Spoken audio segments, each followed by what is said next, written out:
did not vote for Hillary Clinton. No, that's not true. Christiane, that is not true. So Bernie Sanders was on CNN recently, and I want to share a couple clips here. Here's the first one where they talk about some misinformation about who voted for who in 2016 and in 2008.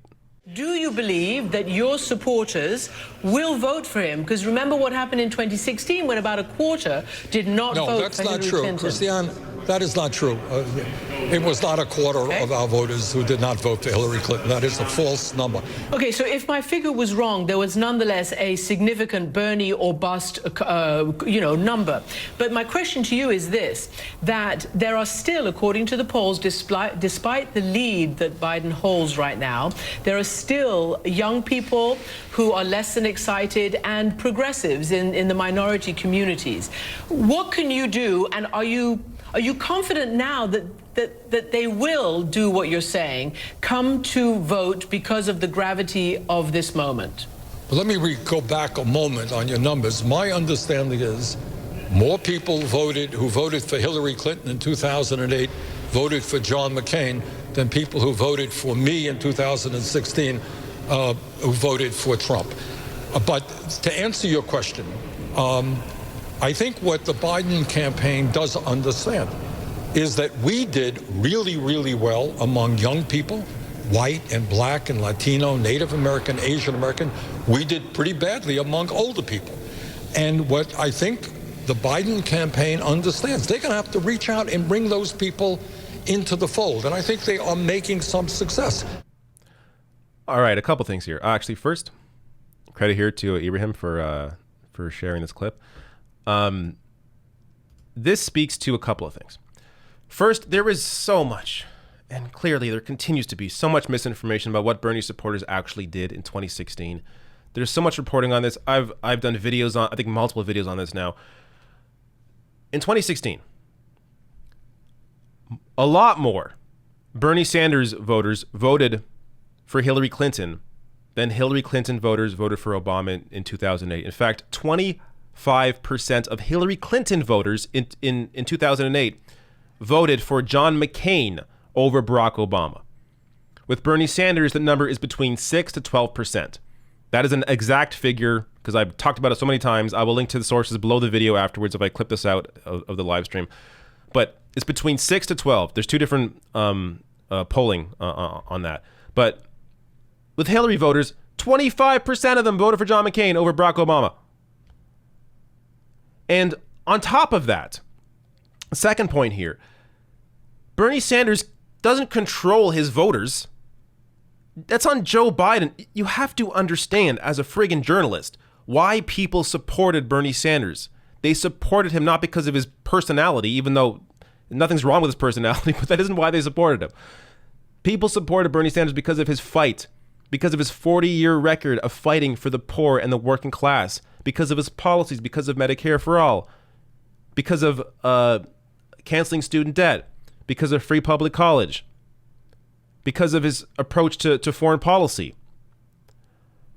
People supported Bernie Sanders because of what he stood for.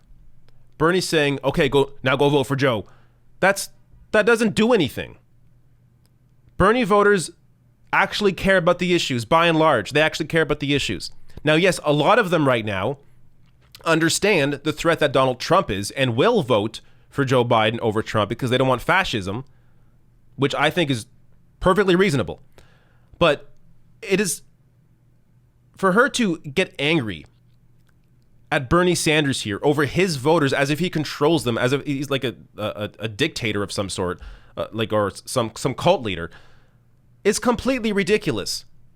That it completely disregards how the human brain actually functions. It completely disregards why people supported Bernie Sanders. So it is on the Joe Biden campaign to get those people. It's not on Bernie Sanders.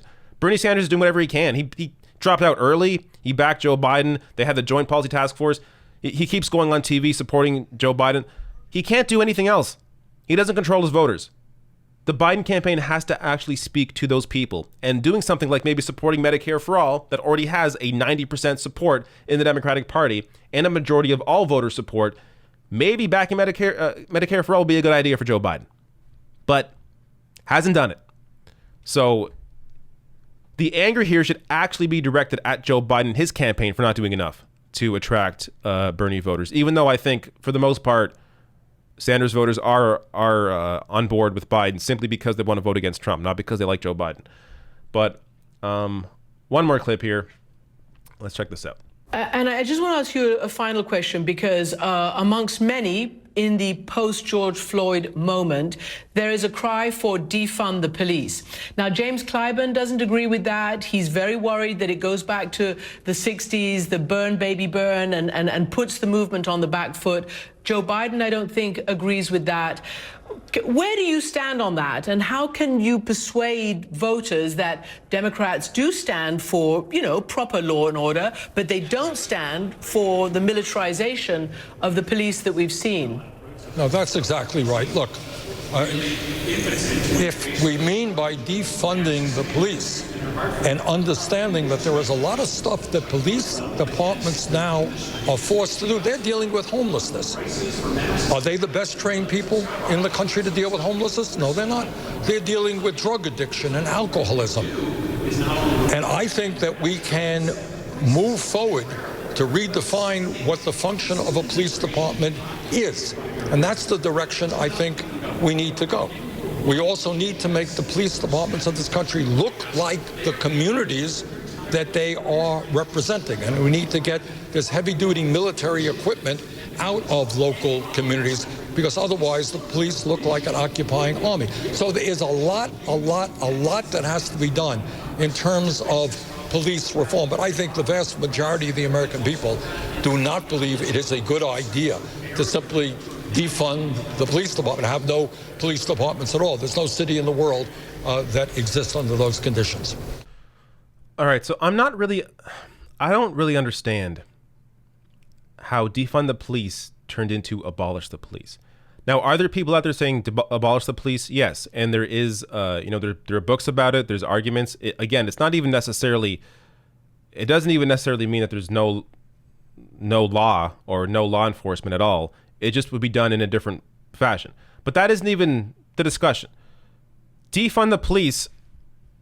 To me, it's the most obvious phrase. It just means defund.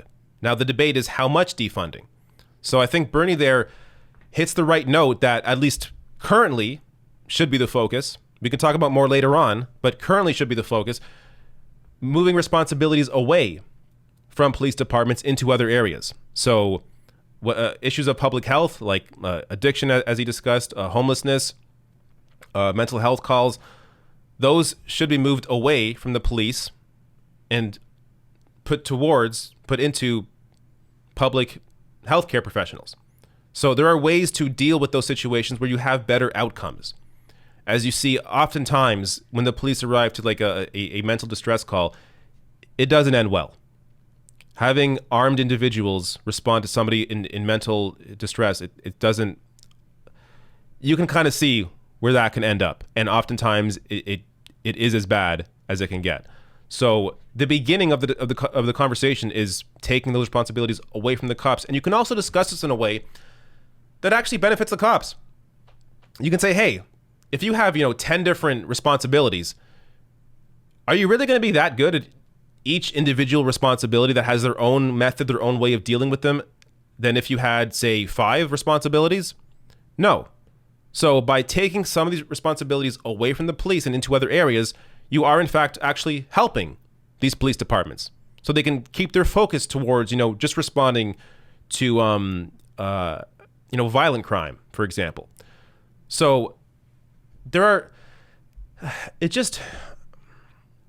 it bothers me that you have CNN here not able to communicate the actual differences, the actual argument, that they're also feeding into the propaganda. I mean, not even feeding in, of course, they're part of the propaganda, of course. But my point is, understand the resources that they have, the money that these individuals make. And instead of those resources being put in towards informing people, those resources are put into continuing the propaganda, continuing the misinformation. They could have easily broken down what defund the police means, what the actual fight is about right now, and even also break down, sure, the abolish police aspect and what those arguments are, and bring up books and literature that has to do with that, so you have an actual real argument and people can understand what that means as well. But they don't do that. They don't do that. They instead create false narratives and just propagate the propaganda. Propagate the propaganda? Not really sure that made sense. But that's what it is.